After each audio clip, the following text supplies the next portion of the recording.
Καλησπέρα ή καλημέρα, ένα από τα δύο. Δεν θυμάμαι ακριβώς τι ώρα είναι. Λοιπόν, είδα ένα συνάδελφο στο Facebook, ο οποίος έχει κλείσει Moteur TGK, λέει, σε 3 λεπτά. Εγώ θα το κλείσω πιο γρήγορα από αυτόν. Αυτό είναι Moteur TGK 110 Demec και Klein Mine Misato. Δεν είναι Misato, κυρίες και κύριοι, πλέον όταν το πιάσα εγώ στα χέρια μου. Το έκανα άμυζο, βλέπετε. Παίρνει καλύτερο αέρα ο κινητήρας. Πάει πιο γρήγορα χωρίς τη μίζα. Λοιπόν, ξεκινάμε από τις κάσες. Οι κάσες δεν μας ενδιαφέρει αν είναι βρώμικες, καθαρές και όλα τα σχετικά. Θα δουλέψουν υπέροχα με το που θα πέσει το λάδι μέσα. Λοιπόν, θα σας πω αρχικά τι εργαλεία θα χρησιμοποιήσουμε. Πέντσα, κοπτάκι, κατσαβίδι χαλασμένο του παππού από την αποθήκη, ματρακάς οικοδομής 2 κιλών, καλέμι οικοδομής κανονικό,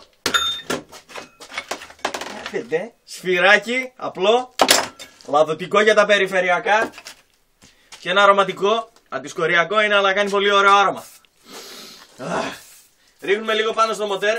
Όχι για τις γνωστές πλακές για να φύγει σκουριά και τα σχετικά. Γιατί όταν έχει καλό άρωμα το μοτέρ, παίρνει αυτοπεποίθηση και τρέχει πιο γρήγορα. Λοιπόν, ξεκινάμε από τη στροφαλομπιέλα. Παίρνουμε την πρώτη κάσα, τη βάζουμε κάτω. Αυτό με πόνεσε λίγο, η αλήθεια ήταν. Άμα δείτε να κουκκινίζει το πόδι μου να μου το πείτε, μάτωσα.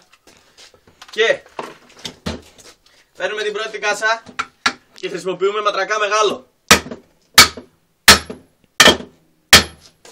Πάει αυτό. Ισιώνουμε τις κάσες. Παίρνουμε τη δεύτερη κάσα.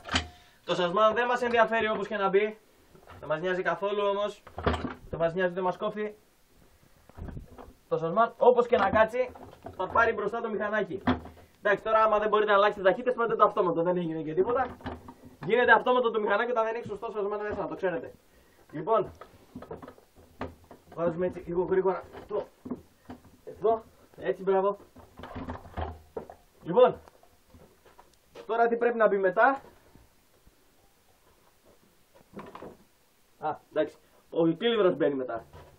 Ήταν ένα φίλο χθες που το έκανε, θα το προσπαθήσω να το κάνω κι εγώ. Αν μπει καλώς, αν δεν μπει μη με βρίσετε. Λοιπόν, πιάνουμε τον κύλινδρο έτσι.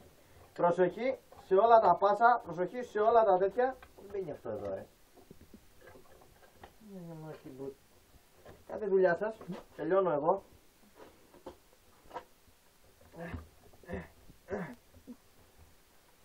Κοντεύω.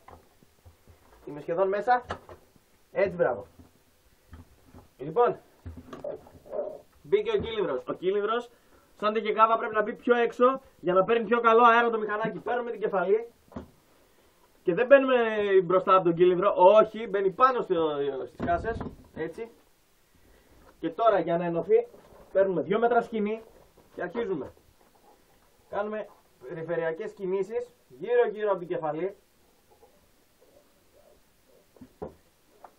Κρατάμε και μια από τον κύλινδρο. Περνάμε και μια πίσω από τις κάσες. Έτσι να δεθεί καλά το μοτέρ. Αυτό σημαίνει δένω το μοτέρ, κυρίες και κύριοι.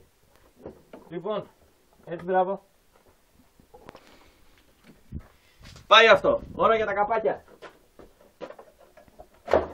Το καπάκι με τα ποινία. Παίρνουμε. Κάνουμε μια μπάμ εδώ. Περνάμε το καλώδιο του. Μπήκε.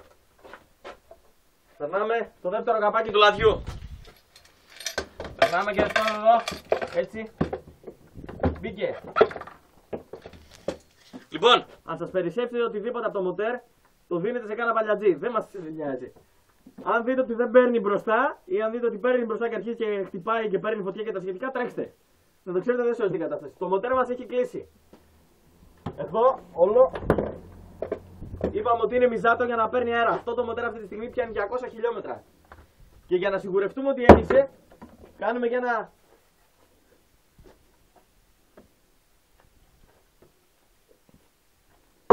Για να πάρει λίγο έτσι δροσιά το μοτέρ και το μοτέρ μας είναι έτοιμο. Δεν χρειάζεται τίποτα άλλο, δεν χρειάζεται τίποτα περισσότερο. Σας ευχαριστώ πολύ.